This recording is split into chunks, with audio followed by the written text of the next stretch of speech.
बाबा वीर चौहरमल शिरोमणि हम सब के कुल देवता हैं और वो बहुजनों के नायक थे। और अभी हम मौजूद हैं रोहतास ज़िले के डेहरी ऑन सोन में, और डेहरी ऑन सोन में एनीकट में बाबा चौहरमल धाम के नाम से बाबा चौहरमल की शाहाबाद परिक्षेत्र की सबसे बड़ी मंदिर स्थापित है।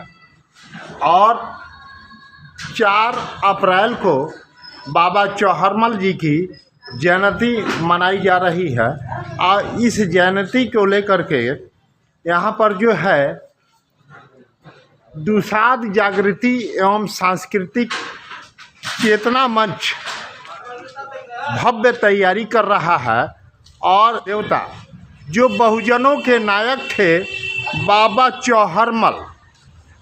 चौहरमल वीर शिरोमणि बाबा चौहरमल जी की जयंती की तैयारी को लेकर इसके जो अध्यक्ष हैं दुसाध जागृति एवं सांस्कृतिक चेतना मंच के संजय पासवान जी हैं।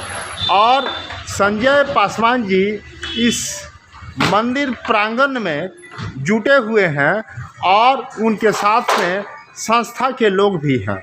हम उस संस्था के लोगों से आपको मुखातिब कराते हैं। हाँ, संजय पासवान जी, आपका बिहार साथी न्यूज़ पे बहुत बहुत स्वागत है जी, नमस्कार। हाँ, तो आप जो हैं बाबा चौहरमल जी की आपने शाहाबाद परिक्षेत्र में एक सहयोग के माध्यम से आपने भव्य धाम बनाने का काम किया है। इसके लिए मेरी ओर से आपको बहुत बहुत बधाई हो।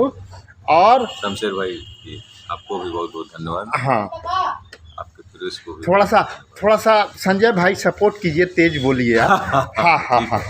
तो आप किस रूप में जयंती की तैयारी किए हैं बाबा चौहरमल जी की? यहाँ भव्य रूप से जयंती की तैयारी चल रही है, जैसा कि आप देख सकते हैं। और यहाँ पे कल दुसाधों का जमावड़ा होगा। दुसाध ही है हम लोग। हम इस बात को आपका काट रहे हैं संजय पासवान जी, दुसाधों का जमावड़ा नहीं होगा, यहाँ पे बहुजनों का जमावड़ा होगा। आप इस बात को कहिए कि बहुजनों का जमावड़ा होगा। बहुजनों के अलावा सभी संप्रदाय के लोग इसमें रहेंगे, क्योंकि हमको सभी संप्रदाय को लोगों को हम देखिए, बाबा चौहरमल के जो इतिहास को जानते हैं वो इस मंदिर प्रांगण में वह निश्चित रूप से जुटेंगे कि बाबा चौहरमल जी का क्या इतिहास है। और बाबा चौहरमल जी ने दुसाधों के लिए नहीं, उन्होंने बहुजनों के लिए क्या किया है। हाँ, ये पहली बात तो ये है कि हम इस जयंती को मनाने का जो हमारा उद्देश्य जो है, और दुसाध जागृति एवं संस्कृति चेतना मंच का स्थापना भी इसी उद्देश्य से किया गया था कि सबसे पहले हम अपनी संस्कृति को समझें, जानें, अपने इतिहास को समझें, अपने विरासत को समझें। उस समय की जो परिस्थिति थी जब बाबा चौहरमल पूरे समाज के लिए समानती के विरुद्ध जो लड़ाई लड़े थे, तो उस समय की वह परिस्थिति रही होगी। आज तो पूरा समाज सामंजस्य बैठा करके हम एक एक कदम आगे बढ़ने का प्रयास कर रहे हैं। लेकिन अब जब जाएंगे कि जब तक हम अपने महापुरुषों को नहीं जानेंगे, जब तक हम अपने महापुरुषों के संस्कृति को नहीं जानेंगे, जब तक हम अपने महापुरुषों के जब तक जानेंगे नहीं, तब तक उनके गुण कर्म स्वभाव को अपने जीवन में नहीं उतार सकते हैं। और जब तक संजय पासवान जी, थोड़ा सा बाबा चौहरमल जी के इतिहास को थोड़ा सा हम चाहेंगे कि संक्षिप्त शब्दों में आप रखें। पहली बात है कि बाबा का चौहरमल नाम क्यों पड़ा, इसको जानना सभी लोगों को, हमारे समाज के लोगों को और भी संप्रदाय के लोगों को जानना चाहिए।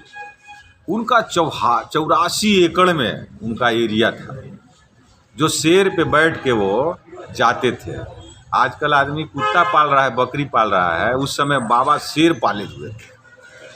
और वहाँ जो समांती लोग थे और जो हमारे लोग पे अत्याचार करते थे, उनका नेतृत्व करता बाबा वीर चौहरमल ही थे।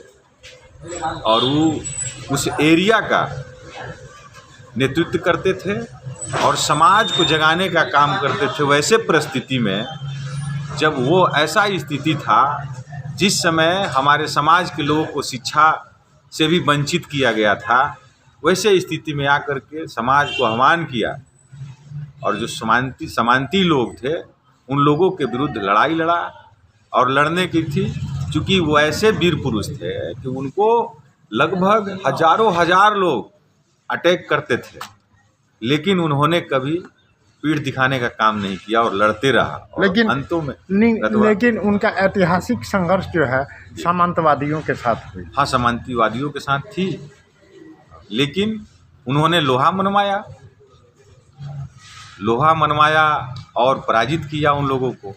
होता है ना, कहा जाता है ना कि नेगेटिव चीज़ जो है वो ज़्यादा दिन चलती नहीं और सच्चाई कहा जाता है कि छुपती नहीं है। तो सच्चाई से लड़े और कहा जाता है कि क्यों लड़े थे? हाँ, मन की शक्ति। क्यों लड़े थे? लड़ने के पीछे वो कारण था कि वहाँ एक लड़की थी जिसका नाम रेशमा था और इनसे बहुत वो प्यार करने लगी। और रेशमा का भाई इनका दोस्त था और उसने कहा कि तुम मेरे प्रेम प्रसंग को स्वीकार कर लो, चौहरमल बाबा को। और वह पलवान टाइप के आदमी थे, बजरंगबली को मानते थे और वह बोलते थे कि हम लोग जो है ब्रह्मचर्य आदमी है, हम लोग प्रेम प्यार के फेरा में नहीं रहते हैं। लेकिन बार बार उनके जो वो टाल वाला एरिया है वहाँ पे वो रहते थे, वहाँ कुश्ती होती थी, लेकिन वो बार बार चली जाती थी। लेकिन वो मना करने के बाद भी जब नहीं मानी, उसके बाद उसने अपने भाई से कह दिया कि ये हमको मेरे साथ छेड़छाड़ किए हैं। उसके बाद रेशमा के भाई और पिता जो वहाँ के राजा हुआ करते थे, उन लोगों ने कई एक सिपाहियों को भेज करके इनको मारने के उद्देश्य से चारों तरफ चारागाह था वहाँ घेरा गया इनको। देखिए, पासवान जाति के जो लोग हैं वो बाबा चौहरमल को अपना आदर्श मानते हैं और बाबा चौहरमल जी की जयंती जो है वह आपको जो है बिहार ही नहीं उत्तर प्रदेश और हरियाणा क्षेत्र में भी मनाई जाती है। और बाबा चौहरमल को लेकर करके पासवान जाति के लोग धीरे धीरे पूरे देश में जागृत हो रहे हैं और बाबा चौहरमल की जयंती मना रहे हैं। यह इनके जयंती के अवसर पर यहाँ भव्य कार्यक्रम का आयोजन किया गया है। अब इनसे हम जानते हैं कौन से लोग मुख्य अतिथि होंगे और किनका आगमन। यहाँ पे पूर्व केंद्रीय मंत्री, संविधान पार्षद सदस्य मुख्य अतिथि के रूप में आ रहे हैं।